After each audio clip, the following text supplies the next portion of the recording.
All right, so here's a video on how to do a compound gear train. So if you ran out of time in class and weren't able to build the compound gear train for your activity, then I built one here. So if you look, this is my driver gear. It's a 60 tooth gear. It's what we call the medium gear. And it connects to a big gear, an 84 tooth gear. And then what makes it a compound gear train and not a simple gear train is attached to the same axle as the 84 tooth gear is a medium gear, which is 36 teeth.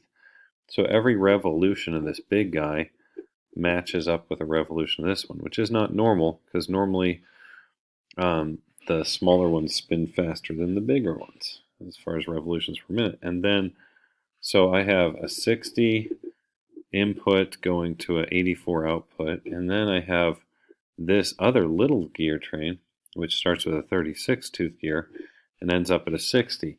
And you should be able to, you can even see here, I'll start it up top. If you track those, the little holes here, maybe I can put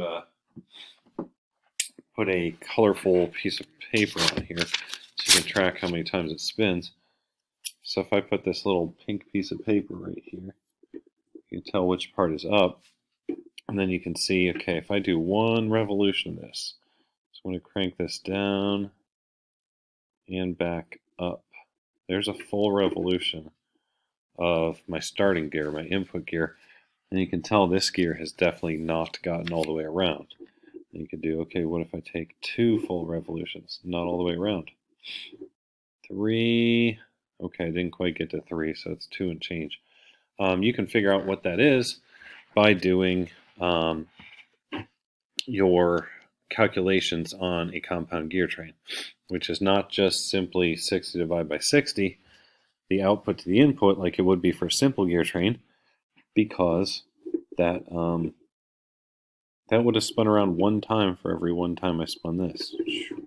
It clearly doesn't do that. So anyway, gear A is 60, gear B is 84, gear C is 36, and gear D is 60 again. So try that out. Use those numbers for your calculations so you can finish the compound gear train. All right, talk to you guys later.